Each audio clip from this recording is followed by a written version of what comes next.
Hello everyone! For today's video guys, i-repat natin itong kaladium na binili ko kay Ma'am Daisy sa kaladium sa Norte. Ayan, kay Ma'am Daisy. So, binakim ko siya guys kasi talagang nawalan siya ng dahon nung pagdating sa akin, as input po yung dahon niya. So, hinintay natin siya magdahon ulit. So, may dahon na siya ngayon at may suwi pa, pero i-repat natin siya kasi dito lang siya nakalagay. So, samahan niyo ako guys. So guys, wala akong coco pit. Kaya, lalagyan ko lang ng bato yung bottom niya. Para, may pang ano lang siya, pang sala dun sa tubig. Para maglabas ang tubig diretso sa paso natin. Kasi yung butas guys natin ng paso, ganyan lang. Wala kasi ako nabili guys ng malalaki ang butas. Tapos hindi rin ako nakapagdala ng bunot. So, temporary din ito na ilalagay siya natin dito sa paso na ito. Kailangang ilipat ko pa rin siya guys dun sa may bunot ang ilalim para yung tubig niya maglabas agad pag ating diligan or pag nababasa siya ng tubig ulan. So magpo-focus na ako guys sa kaladium kasi kaladium naman talaga guys ang aking hilig talaga. Napahilig lang talaga nung pandemic sa iba't ibang uri ng halaman. Pero kaladium po talaga ang nasa puso ko.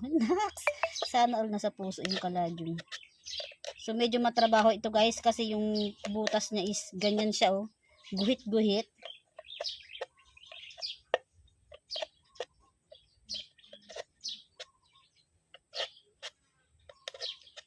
Dapat pala binutasan ko na no para lalagyan ko na lang ng lupa.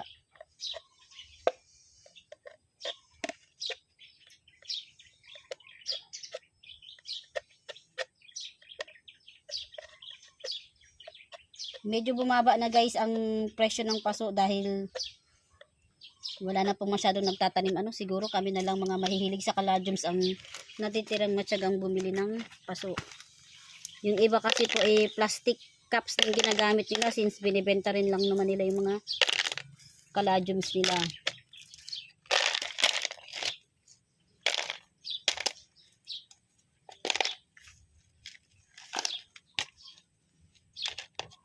Pero guys, kung may uling, parang feeling ko mas maganda yung uling. Tapos ito guys, yung lupa sa paso na to, i-recycle natin kasi mas maganda yung lupa niya nito, malambot, buhaghag.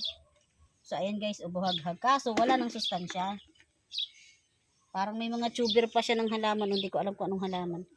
Itatanim din natin mamaya.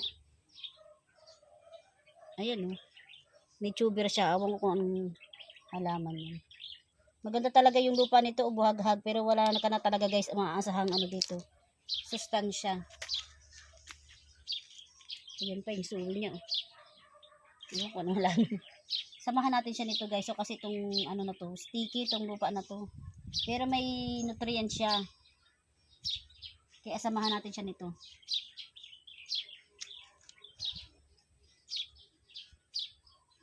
So wala rin ako guys osmo coat pa or complete. Kaya didiligan na lang natin siya. Pag tayo nakabili na ng complete para may pataba yung halaman. Hindi na rin pala ako guys masyadong naglalagay ng bunot yung kokopit sa kaladium kasi uungat, soft siya, malambot. Ang problema guys, tinitirhan ng langgam. So ayan na, pwede na to. O yan, tingnan nyo guys, nagdidikit-dikit siya, sticky. So hindi siya pwedeng puruhin. Clay yung niya, yung pagkalupa niya. So ayan na guys, nalagay ko na.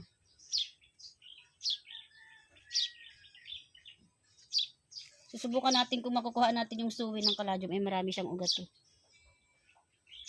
So suggestion ko lang po sa inyo kung kayo ay napapaibig din na natulad ko na bumili ng kaladium sa Davao na risky po talaga siya ha.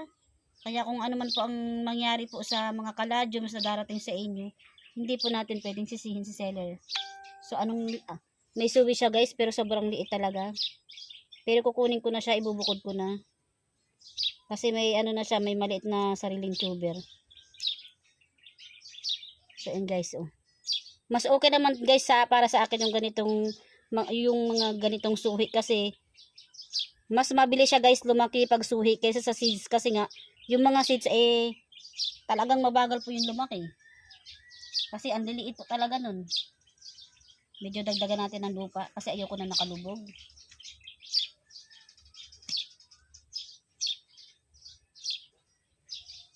Wala pa rin ako guys vacuum house. Iba-iba talaga guys pag may vacuum house kasi mas mabilis po talagang gumanda yung mga halaman. Yung mga kaladium natin dahil hindi ho sila napapakialaman ng mga animals. Lalong lalo na ng mga ibon.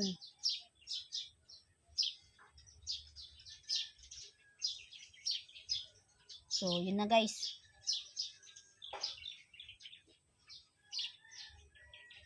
Gusto ko siyang putulin. Sana.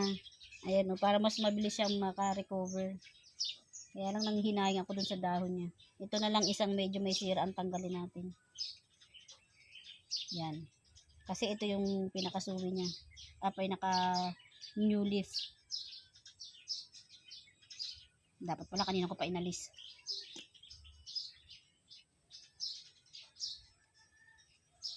So yun na guys, naripatan natin. Thank you for watching.